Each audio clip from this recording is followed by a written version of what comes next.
car Alexandre Lemaire. Bonjour Laurent Tessier. Bonjour Alexandre, bonjour Marion, bonjour à tous. Rédacteur en chef de l'émission Pascal Pro et vous sur Europe 1 entre 11h et 13h avec cette question tout à l'heure que vous mettez à la une. Faut-il remettre de l'ordre en France? À Colmar, les propos de cette dame de 81 ans face à Emmanuel Macron ont retenu toute votre attention. Oui Alexandre, Emmanuel Macron était à Colmar hier pour la cérémonie des 80 ans de la Libération. Une dame donc a poussé un coup de gueule devant le chef de l'État. Vous serez sûrement nombreux à la rejoindre. Est-ce que vous pourriez pas remettre un peu d'ordre dans ce pays? C'est un foutoir pas possible.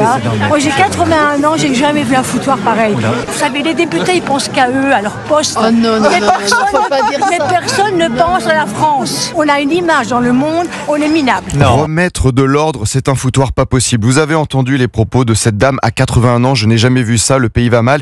Et quand elle dit personne ne pense à la France, je dirais plutôt certains n'aiment pas la France. J'ai l'impression que depuis vendredi, l'amicale des critiques du pays s'en est donné à cœur joie. Quand j'entends Jean-Michel Apathy sur TMC parler du sujet de l'Algérie. La France a organisé la déculturation d'un peuple, l'abêtissement d'un peuple pendant 130 ans. Ce que nous avons fait là-bas, c'est une boucherie que nous avons organisée. Quand j'entends Jean-Michel Apathy, je suis à deux doigts de me demander s'il ne s'est pas transformé en influenceur algérien ou postule-t-il à la chaîne Canal Algérie. Les discours sont les mêmes, regardez. Dès son invasion de l'Algérie en date du 5 juillet 1830, la France a œuvré à anéantir la population et à déconstruire l'identité algérienne. Certains aiment-ils encore la France? Font-ils exprès d'être dans le déni comme le démographe Hervé Lebras vendredi sur France Inter présenté comme intellectuel? Il n'y a pas de racisme anti-blanc.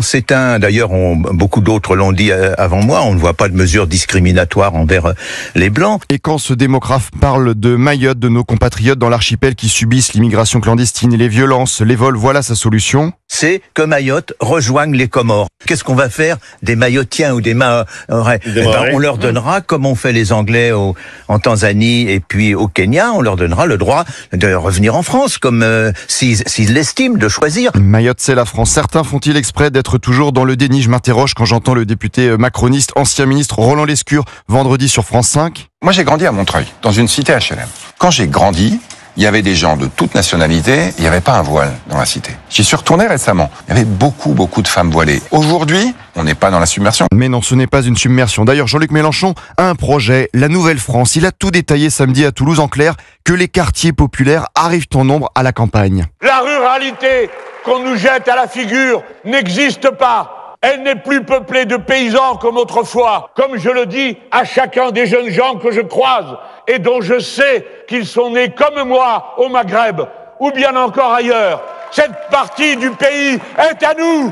C'est là que naîtront vos enfants. On a l'impression d'entendre un chef guerrier prêt à envahir. Jean-Luc Mélenchon qui avait commencé à détailler sa vision de la France vendredi, le grand remplacement à sa sauce. Oui, monsieur Zemmour, il y a un grand remplacement. L'importance de cette créolisation qui crée du neuf. Alors après avoir entendu tous ces propos, je repense à cette dame de 81 ans qui a interpellé Emmanuel Macron hier à Colmar. Est-ce que vous pourriez pas remettre un peu d'ordre dans ce pays?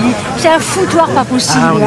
On est minable. Chère madame, merci d'avoir dit ouais fort ce que pense la majorité silencieuse en France. Majorité qui a refusé d'élire le député insoumis Louis Boyard hier à la mairie de Villeneuve-Saint-Georges. Voilà la réalité. Vous en reparlez tout à l'heure à partir de 11h sur Europe 1. Pascal Pro et vous, Laurent Tessier. À tout à l'heure. À tout à l'heure. Merci Laurent.